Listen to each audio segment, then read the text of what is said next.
We are just coming out of the cave. There's nothing we do for the snail that's not improving the habitat for all the other species in that cave. I came here thinking I was going to talk caves, and we just talked about prescribed burning, cedar clearing, glades. You have an endangered species, and many people look at those as a liability, but it's all about how you manage it. You can manage something as a liability, or you can manage it as an asset. What's good for the turkeys and what's good for the quail and the deer is also good for the cave snail, and that they're connected is what you're telling me.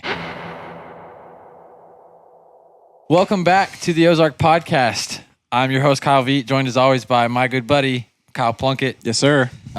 We are just coming out of the cave.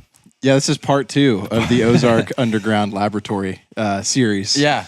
And it's been a week since you heard from us. That's right. It's been probably 2 hours since we were just last on the mic. Yeah, we've never really done a clean break in the middle, gone and done something like diving subsurface, exploring a cavern. And how far down did we go just here within the last hour? Yeah, at the deepest point, we were about 170 feet below the surface. Okay, gotcha. Yep. So we have gone into the depths of the Ozarks, and we have emerged wiser, more knowledgeable, enlightened, and in different clothes. And in different clothes than last time.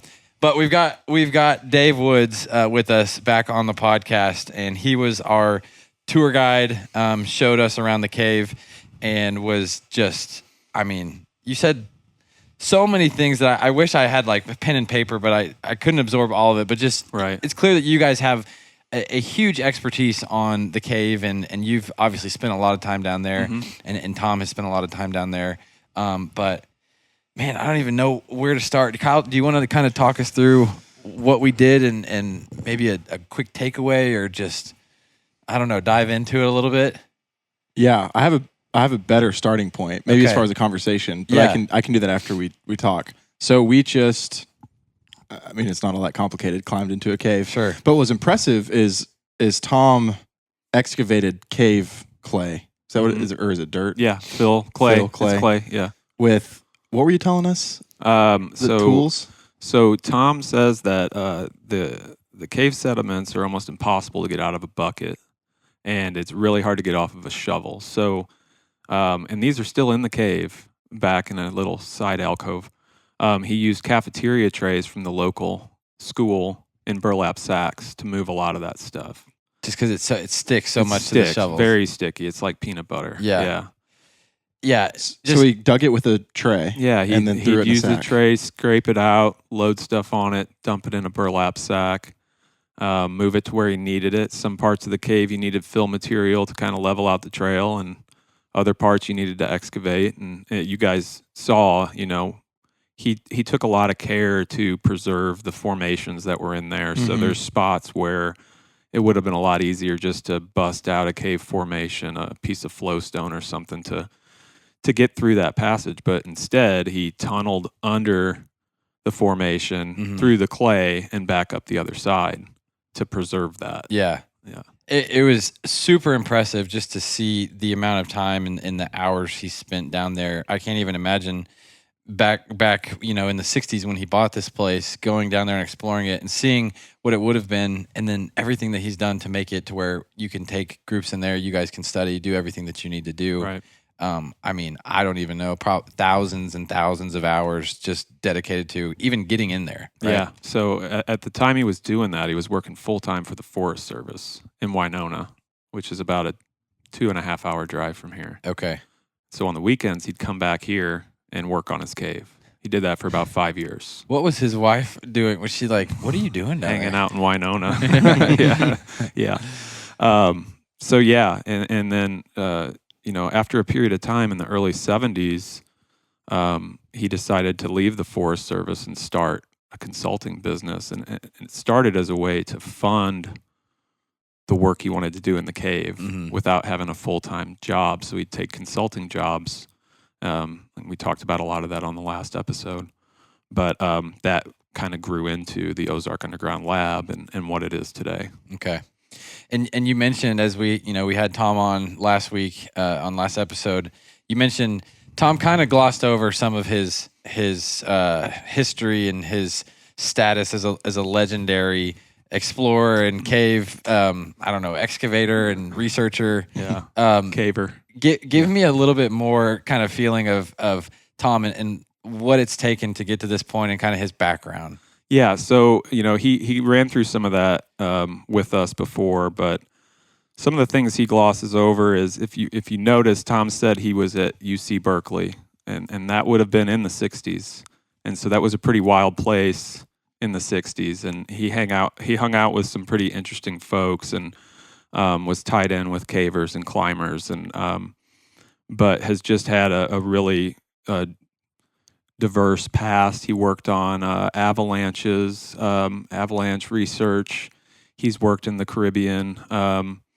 He's worked in Australia. He's worked all over the globe, really. So, like I said, he kind of glosses over it. One funny thing he used to tell us is, to practice caving, they'd take a 4-drawer file cabinet and pull some of the drawers out and crawl through that thing and come out the other side of the filing cabinet. He was part of this big hiking club, and they, even as up to maybe 5 years ago or so, this group of hikers still got together and would have reunions of their hiking club that when he was at his time in Berkeley. So, wow. Yeah. What was going on in the '60s at UC Berkeley? Well, for anyone who doesn't know? Shortly after he left, that was kind of a hot spot for, I guess you could say, cultural revolution in the '60s, getting into the Vietnam War, and so he was kind of out of there right at the beginning of all of that happening. Yeah. Gotcha. Didn't he have a crazy famous roommate too? Yeah, the rumor is that these climbers would crash at a certain house, and one of those folks was the founder of Patagonia. Man, so has had interesting friends, just kind of a different mindset of folks. Yeah, and it's turned into living in the backwoods of Missouri and that's crazy. Owning a cave. Yeah, so, yeah. What a cool story. What an interesting guy. And then to kind of highlight, I know we mentioned it, but people from around the world have come here to research and study. Where all have people traveled from to come here and learn about karst? Because karst isn't unique just to the Ozarks, right? Right. Karst is all over the globe. all over Anywhere the you globe. find soluble rock. Okay. Like limestone, dolomite. So where do you guys see sometimes people coming from where you're like, wow, they're coming here from where? Well, yeah, I mean, a lot of the groups we have here are typically from the U.S., but they can be from universities all over the Midwest. We've had universities out of Canada come and do research here, and then of course we go a lot of places. Okay, and we've had some pretty crazy jobs working for different clients in the consulting world. So the really cool thing about this place is we operate a consulting firm, and we use what we've learned and what Tom has learned by owning the cave and studying groundwater recharge to our system and the hydrology and geology of our cave. We can take that to the work that we do in other locations and apply it. Then we can take what we learn on these other jobs and bring it back here. And when we do educational programs and when these schools come, we can teach them in a practical way how these lessons apply to the real world and jobs we've worked on and issues we've seen in karst and how those were resolved. Yeah. And so it's a really unique position for a private consulting firm to kind of operate several different ways.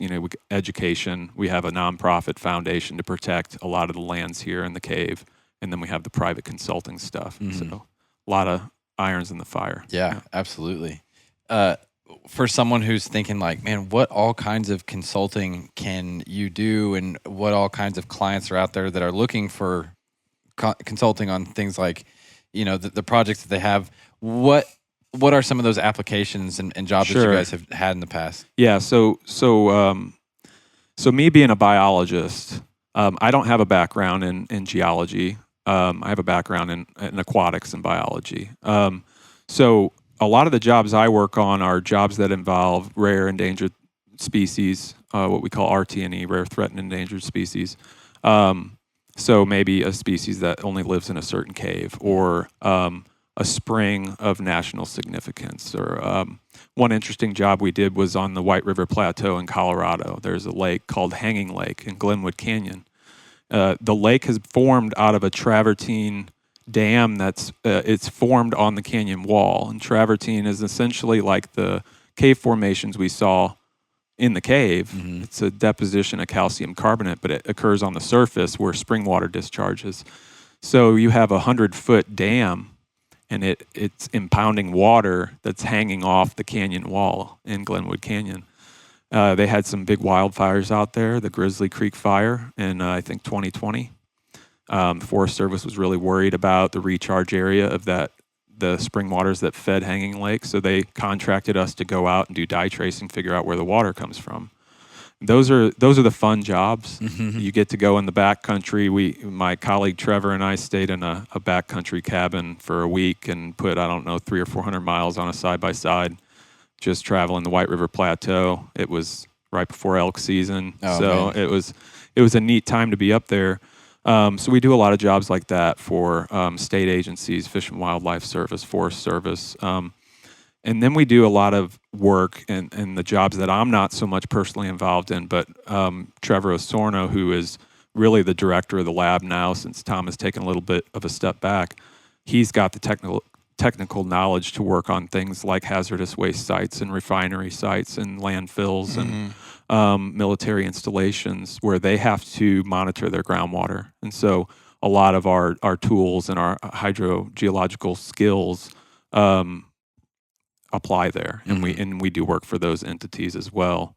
And those jobs, can make some good money. And a lot of the jobs we do on the more conservation side, we just take what they have, right, as far as the budget, and we try to get these jobs done because they're important. Right. So I always joke, Trevor makes the money, I spend the money because I run the foundation. So a large portion of the profits that the consulting firm makes goes to the foundation. We have a nonprofit foundation called the Tumbling Creek Cave Foundation, and that's the entity that's really doing the conservation work here and ensuring that this place is around for a long time. Yeah, gotcha. When we were in the cave, I know you mentioned something about missile silos, and it struck me. I was like, I got to remember to bring that back up. Yeah. And Tom has done some work around missile silo.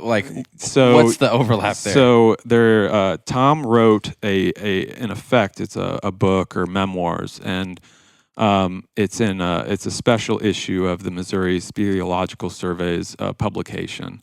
And it's there's some stories in there about his early work, and one of his early jobs was the U.S. government had contracted him to go to the Caribbean, and this was at the time where Cuba was a concern, and the Cuban Missile Crisis was fairly recent, and so he went to some of these other Caribbean islands and did some cave inventories, but in effect was kind of looking at how or if these could be developed as areas to keep, ballistic missiles. Store missiles.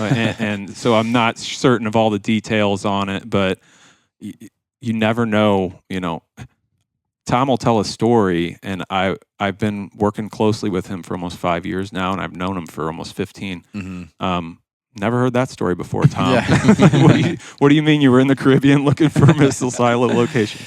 So, wow. He's an interesting feller. Yeah. Being around guys with lots of lore, it makes life way more fun. Yeah, you just never know what's going to come out of it. A lot of life experience, yep. So if the one thing I'm hearing from all of his past work, y'all's current work, all the things you do, is that groundwater is everything. Groundwater is super important. It is very important.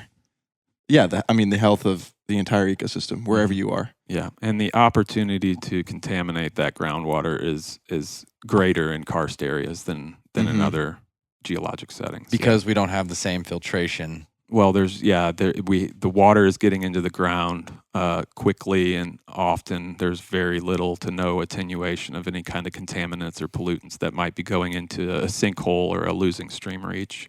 So, the misconception is that clear water is clean water, or groundwater is clear and filtered, and in karst areas, that's just not the case. Mm-hmm. We were showing you guys earlier out at the sinkhole, that water goes in that spot. It comes out in our cave in about an hour. Yeah. It flows down into our cave stream. There's about 40,000 gray bats in the summertime that roost over that cave stream, producing guano. That all goes in the stream. Water comes out of a spring and it's clear and it looks fresh and it's cold and you're tempted to take a sip of that, but Right. I would not. You would Yeah. not. I would advise against that. Yeah. That was another thing that you mentioned with the bats, understanding again back to kind of connectivity and how everything kind of works together, and we have these ecosystems, and sometimes we understand the interdependencies and how they overlap, but sometimes we don't. But you mentioned with the bats and the guano, Mm-hmm. there's a lot of dependencies in a cave that depend on bats almost entirely for a lot of what happens in there. Can you talk a little bit about that? Yeah, absolutely. So, so there's energy flow in ecosystems, and on the surface, the main source of energy is the sun, and you have these photosynthesizing plants and algae and phytoplankton that can take sunlight and convert it into food energy, and then that drives the food web. In a cave, you don't have that sunlight, so cave critters or cave organisms or communities rely on food being brought to them. Mhm. And so that can happen a couple ways in a cave. One is you can have openings large enough for things like leaf litter and organic debris to wash into a cave, and that is a food source. But in our cave, we have we're a maternity site for the endangered gray bat. And so every year the bats show up in early April. Mostly pregnant females are coming to the cave to have their young. Now we'll have males too, and there's transition periods in the spring and fall, but we have about 40,000 gray bats in our cave over the 40,000. summer. Yeah. Wow. And so And every we night, saw one while we were down there, right? Yeah, we there saw was, that and one other. tricolor. Tricolored. Yeah, Tricolored. tricolor bat. So the gray bats leave our cave in the wintertime. They find other caves to spend the winter. But in the summer, they like our cave to have their young. So they have their pups here. They rear them. The pups can fly by the end of the summer, and then they leave the cave. But during the summer, they leave the cave every night, and they have to go forage for insects. And we estimate that our bat population can eat around 600 to 650 pounds of insects a night. All right. much. So now they've eaten and they come back in the cave. And so a lot of that ends up as waste. So let's assume 20% of that is waste, and these are just ballpark numbers. But if you extrapolate that out, you could get 100 to 150 pounds of guano deposition in our cave a night. Mm. That's a lot of food energy for the cave organisms, which are mainly driven by as decomposers and detritus feeders. They're eating dead organic material. So on the surface, you have a whole lot of energy produced by the sun. And then in the subsurface, what seems like a whole lot of energy in this amount of guano we have in our cave, it doesn't really compare at all. A gram of guano has about 3.5 calories food energy in it. Okay. That's about a gram of beef, by the way. So if you kind of do a back of the envelope calculation, we have 5 acres of floor space in our cave. And the amount of food energy our cave gets each night on 5 acres is about equal to what the surface gets in solar energy that's converted to food energy on around 500 to 1,000 square feet.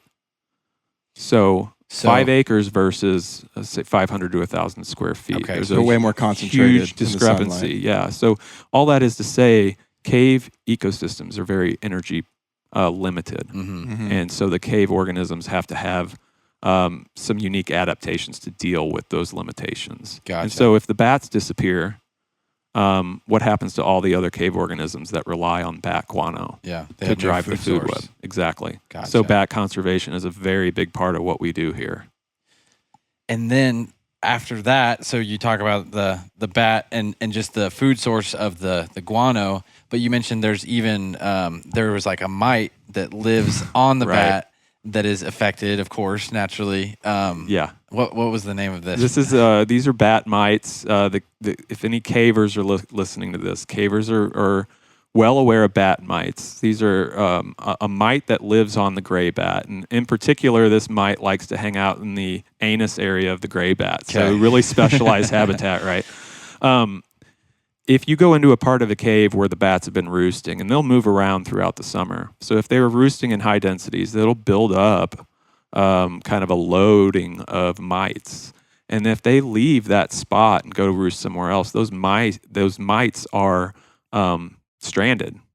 And so much like a tick, if me as a human goes walking through that cave passage and this has happened, they can sense a mammal present, and they will drop off the cave ceiling and try to find a host. And so you can get infested if you go into those parts of the cave. And that's happened to me, and it was a quick drive back to the office, and I was working for the conservation department at the time, so it was a long, itchy ride back. Yeah. They didn't find their preferred habitat on me, so let's just stop that right there. Yeah. But my head was covered with them. But if you think about, we might not know what the value of the mite is, but it has adapted to live on the bat, and it has some value. Just because we don't fully understand it doesn't mean it doesn't exist.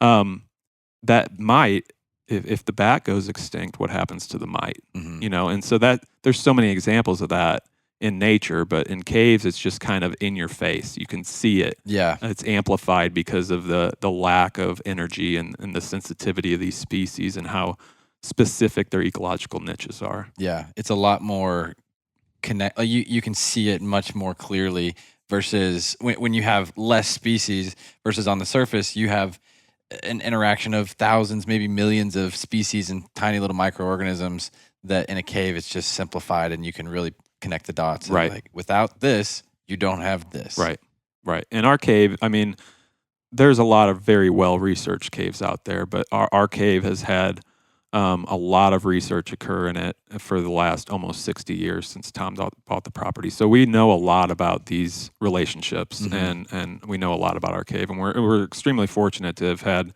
the amount of folks come and research our cave, and we invite that, for graduate students or professors to, if they want to research cave ecology, biology, groundwater, we invite that kind of work here, and we have the facilities to kind of facilitate that. So.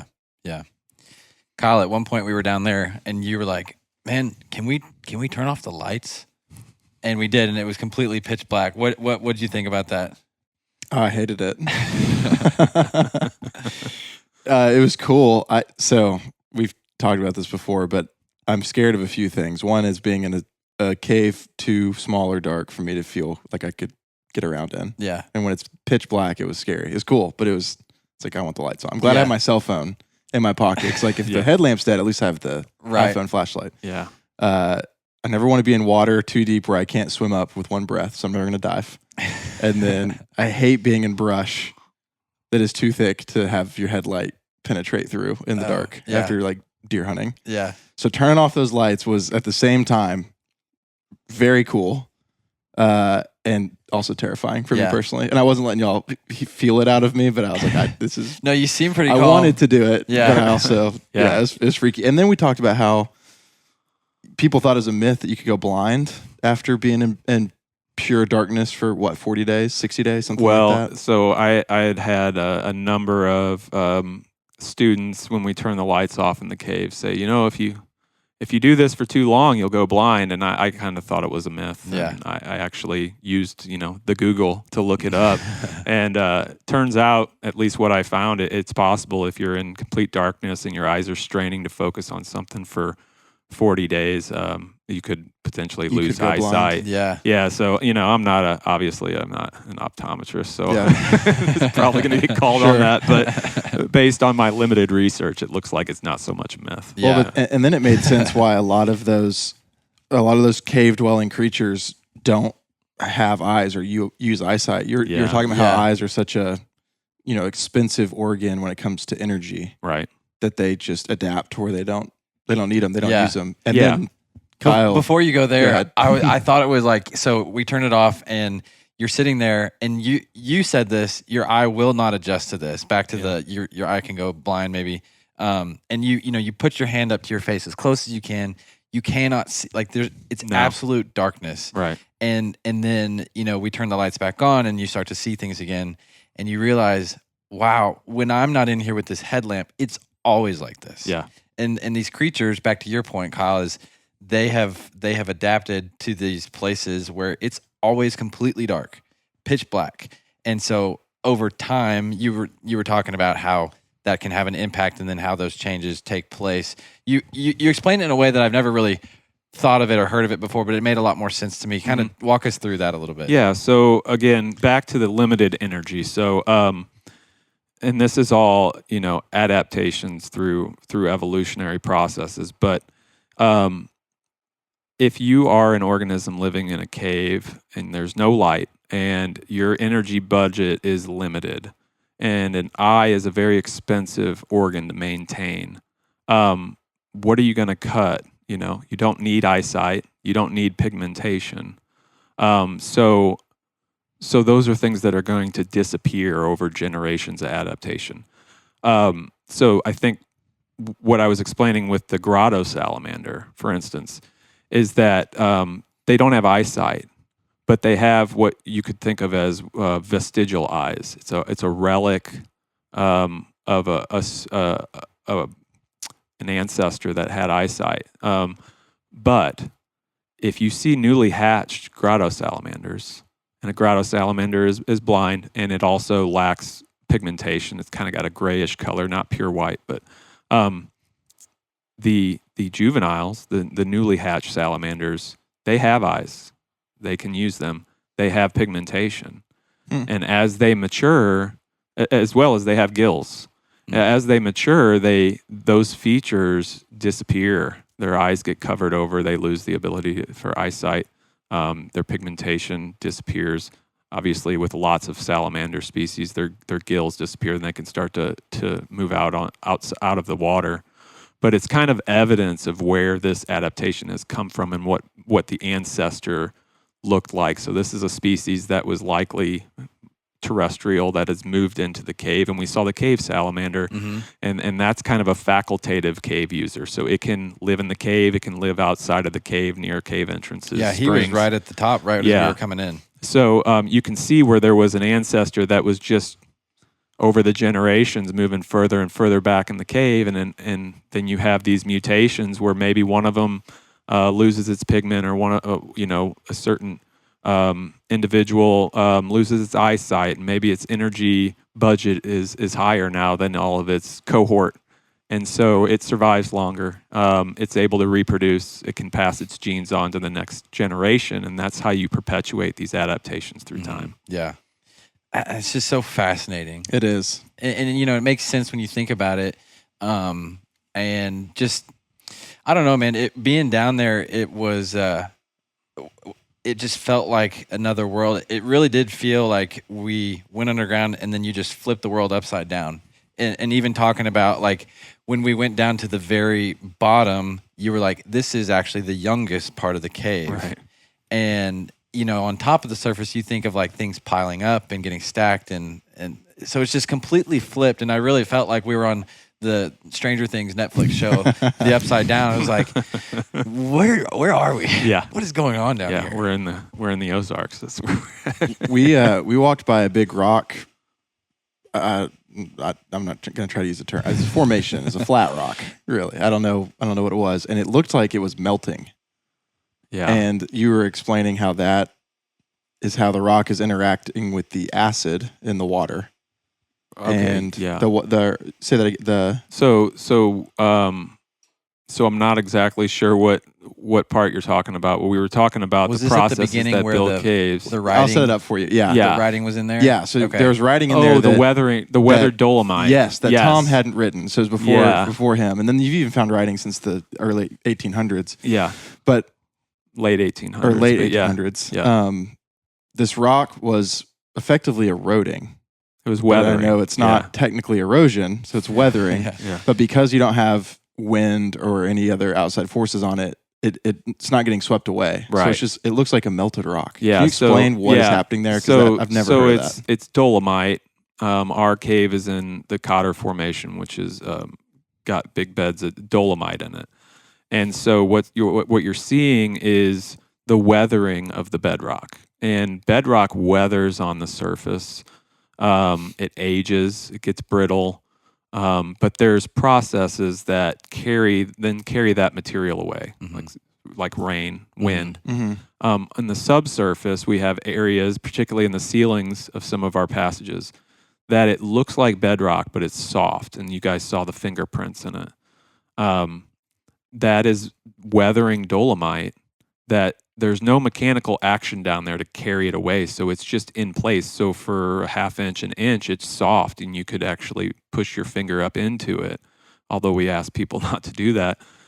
There's spots further back in the cave where you can see where bats have tried to roost there. So there's all these little claw marks and wing strikes where they've tried to flip up and roost there, but it's just soft rock, so they're not able to hang on there.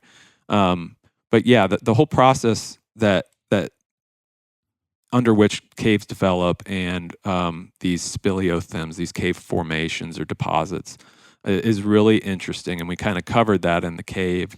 But it really requires water, requires carbon dioxide, which creates a weak acid in the water, carbonic acid, and soluble rock. And this is rock that's been deposited millions of years ago as sedimentary rock from marine organisms with calcium carbonate in their body parts that have settled to the bottom of shallow seas and formed sedimentary rock layers. And a weak acid can dissolve that away. So it's a misconception. A lot of people think it's an erosive process, but it's not. It's a solutional process. So you have CO2 in the water. Water's acidic, can dissolve that rock away. It carries it in solution, and when that water comes out into a cave passage, if it's had enough contact time with the rock, it becomes what we call supersaturated. So it's carrying more mineral in solution than it should be able to, because it has the CO2. When it comes out in a cave, it loses the CO2. It degasses from the solution, so the water can't carry the mineral anymore. So it has to deposit it out, and this is how you get your stalactites, stalagmites, all the different cave formations that we saw in the cave. Yeah. There's other parts of the cave where the water comes in a lot quicker. Right. It hasn't had that contact time with the rock. That's where we're seeing the waterfall, and it's really dripping down quickly. And it's still dissolving when it gets in the cave. It's what we call solutionally aggressive. It still has the ability to dissolve the dolomite away. And you can have those two areas right next to each other. So it's not, a homogeneous media that this water is flowing through. It's very different depending on where you're at in the subsurface, and that's why karst is so misunderstood. You can have lots of water moving through the ground at a really fast rate right next to water that's moving through the ground at a fairly slow rate. Yeah. It takes weeks to get into the cave, whereas this might have taken an hour. Yeah. Yeah, that was cool to see the waterfall with what looked like icicles but stalactites, and it's pretty clean face. And then right next to that, you had a lot of those formations that looked like they had dripped down and formed these stalactites. This is something for people who spend a lot of time on rivers and floating in the Ozarks. You notice that we have a lot of in the summer, you'll have like a really kind of a green teal color in the water. I think of like the Mulberry, the Kings River, a lot of rivers around here, and I've always heard that that's because of our limestone and dolomite, and wherever we've got dolomite that's in the water. But I've never really understood it until you said it's not erosive, that rock is actually dissolving in the water. Right. And so when it gets picked up and it's out in the sunlight and it's going down the river, the sunlight's hitting off of it, and there's actual rock and mineral in that water that's within it chemically. Yep. That's creating that kind of hue. Is that accurate? Yeah, and that leads to the hardness of well water and the lime scaling we see in things in our house when we have unsoftened well water.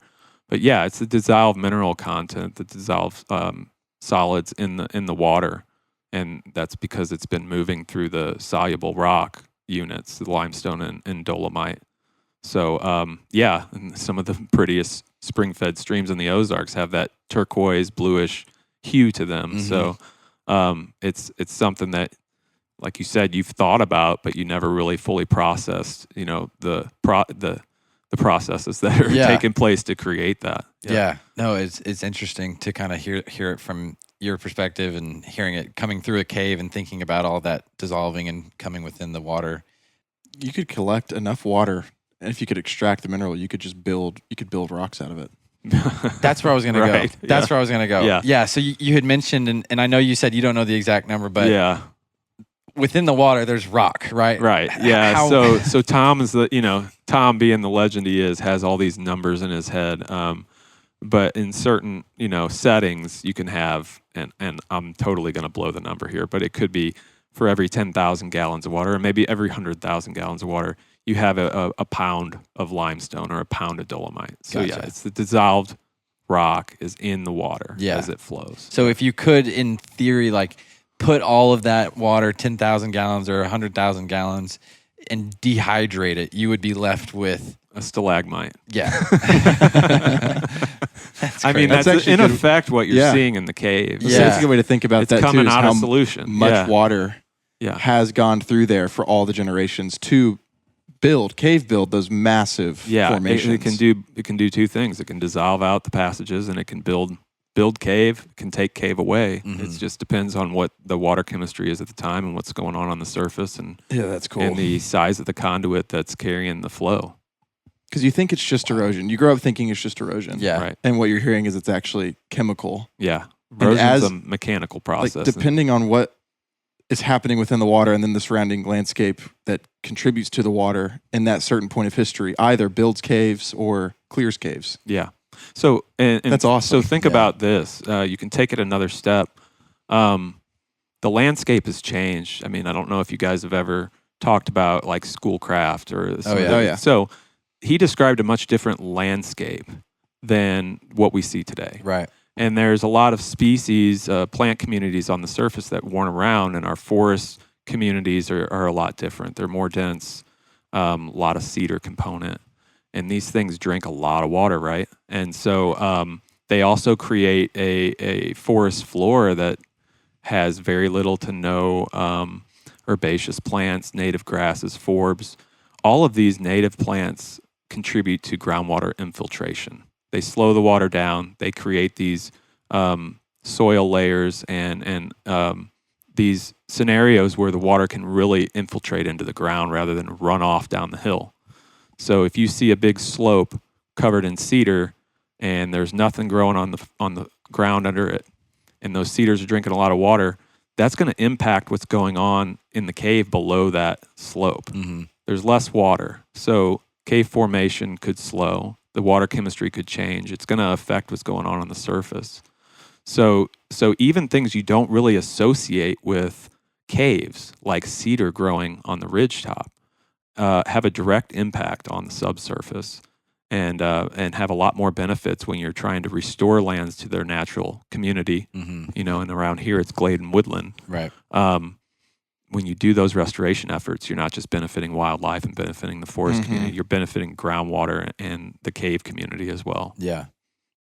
So you mentioned those and some of the projects that you guys are doing on the surface.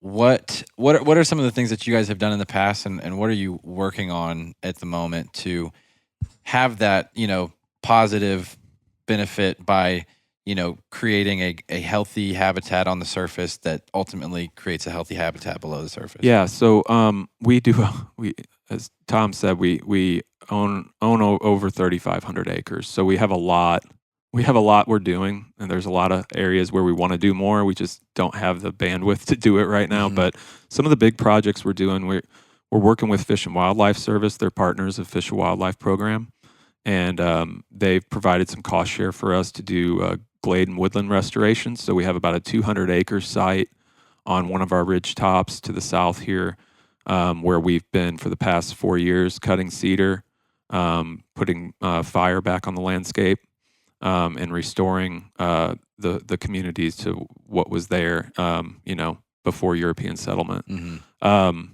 So that's a big one. Pretty much every year we cut a whole bunch, maybe a 40 or an 80 of cedar, wait a year, burn it, move on to the next one.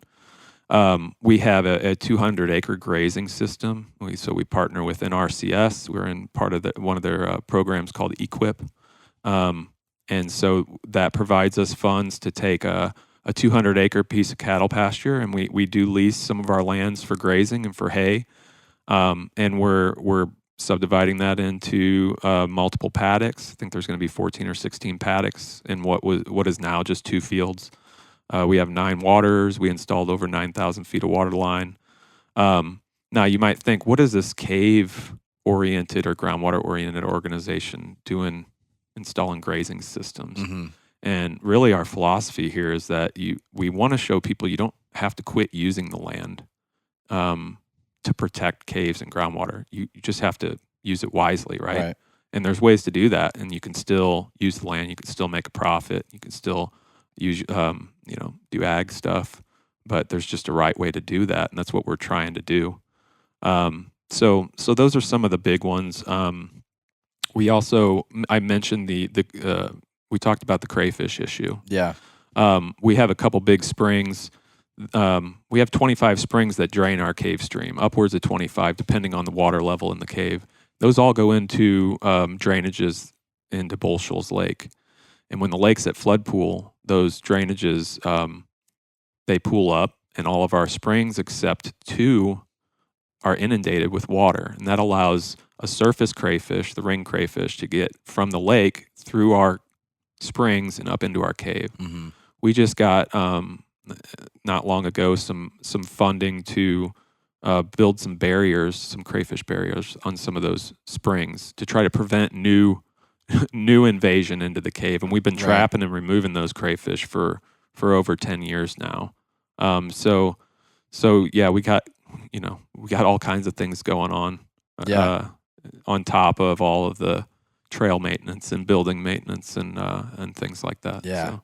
What I absolutely love hearing is I came here thinking I was going to talk caves, and we just talked about, prescribed burning, cedar clearing, glades. And so you're telling me what's good for the turkeys and what's good for the quail and the deer is also good for the cave snail and good for the salamanders and the cave fish, and that they're connected is what you're telling me. Everything's connected. We all have our ulterior motives, right? Yeah.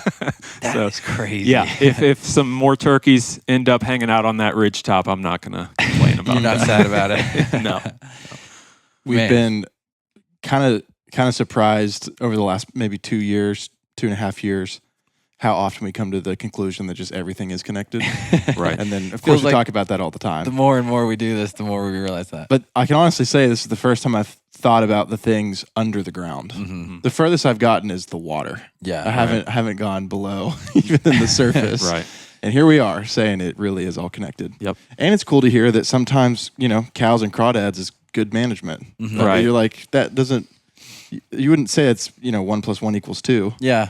But okay. Yeah, Well, it is. And it makes sense. It's cool. I think that also goes back to something that we say a lot is, humans think of nature as something separate and outside of ourselves a lot of the times. And we think of, okay, I'm here and that's nature and we should be separate and we want to preserve that and it should be untouched and left alone.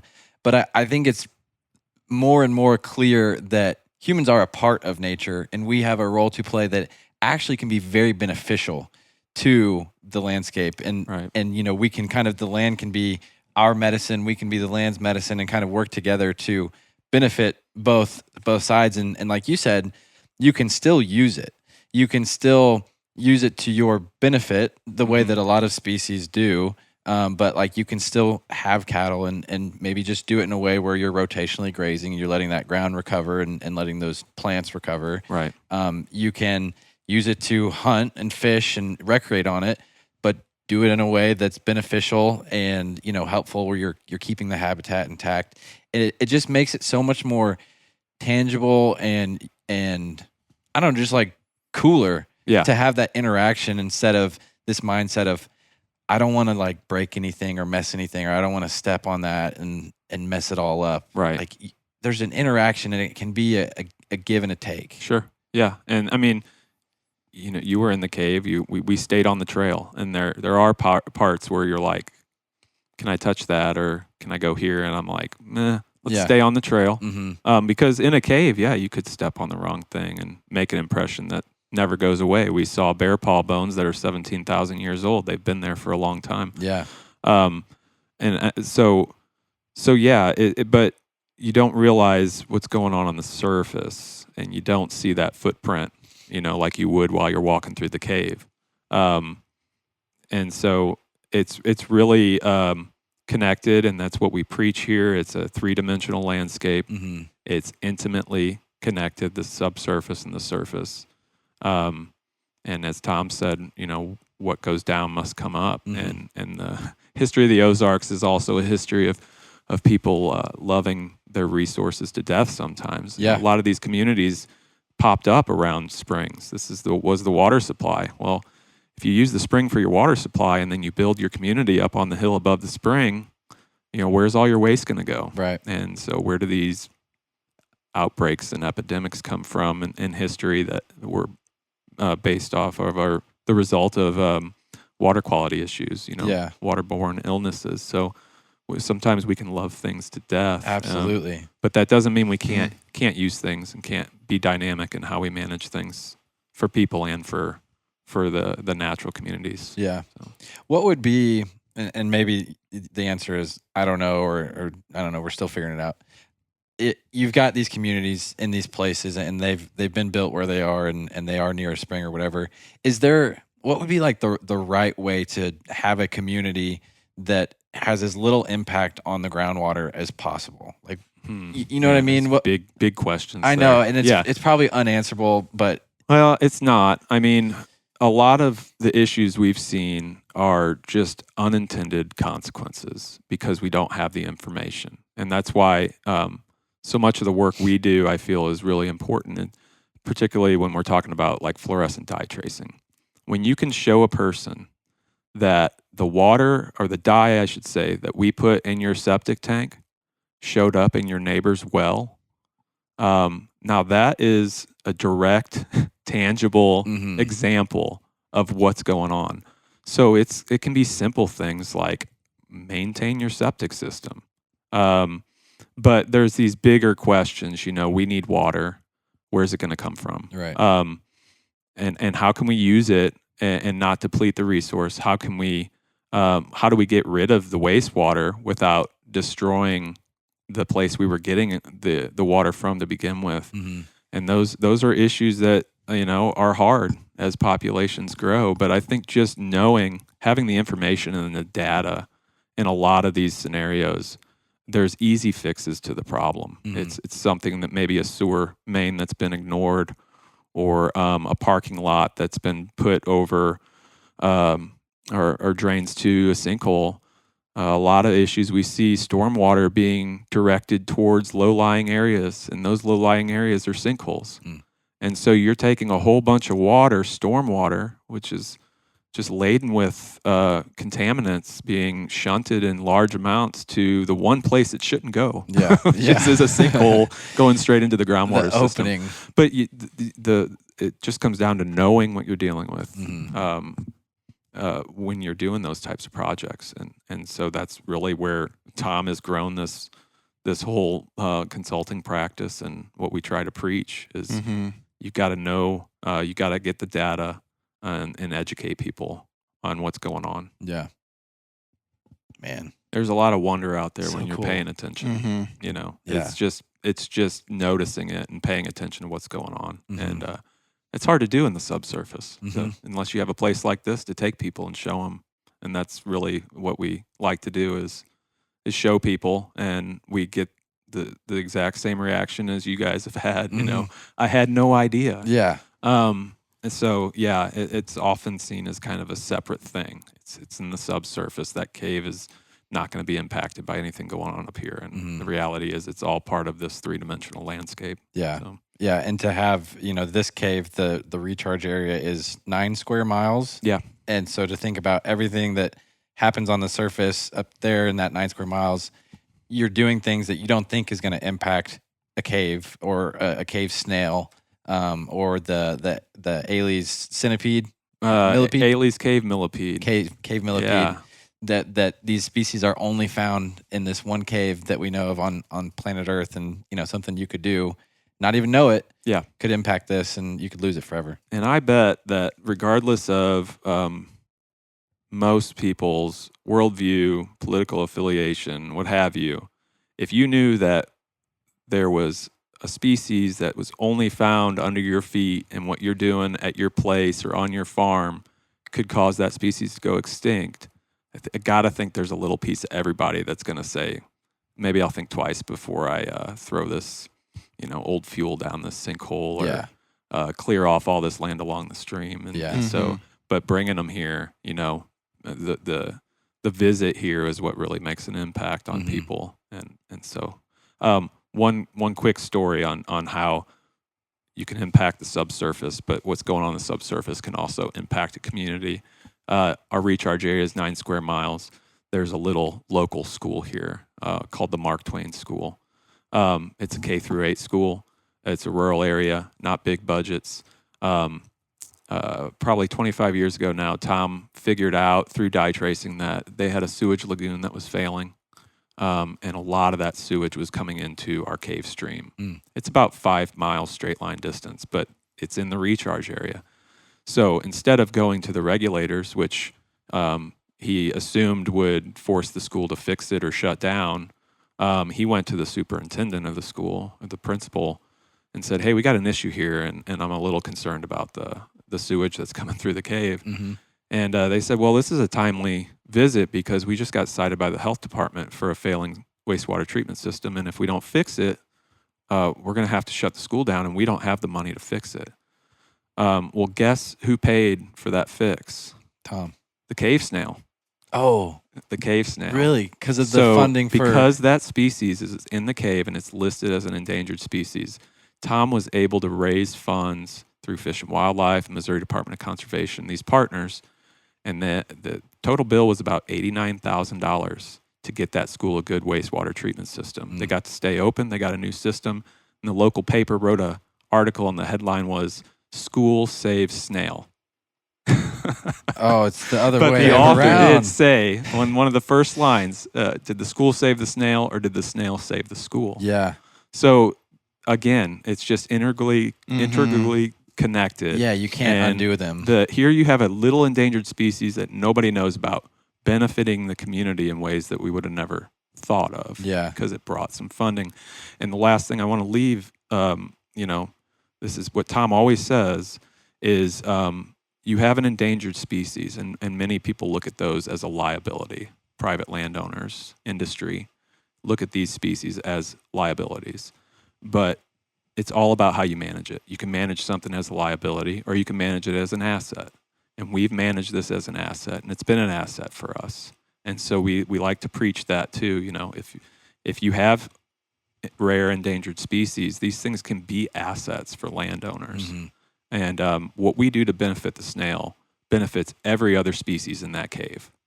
There's nothing we do for the snail that's not improving the habitat, the water quality for all the other species in that cave. So it's not just the snail that's getting the benefits. So and you have data to back that up too. Absolutely. We talked about that in the cave too. Is it's not just anecdotal of like, yeah, we think the water quality is better today. It's like, no.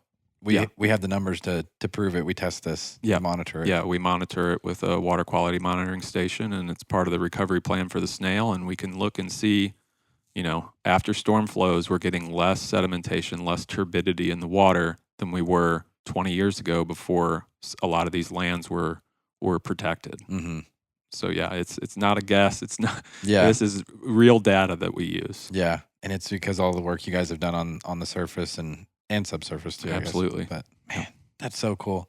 I'm just glad that we got to come do this. I'm also glad that we somehow found a way to connect good turkey hunting and turkey habitat to all things that benefit the whitetail, the bear, and the turkey. I think of ways to connect those two. Yeah. Late at night. Stay up at night thinking of those ways. Yeah. Oh man. Well, I've just had a blast here today hanging out with you guys, and really appreciate your time and you guys just opening your doors to us. So absolutely. Thanks a ton. Glad to do it. Glad you came, and you're welcome back anytime.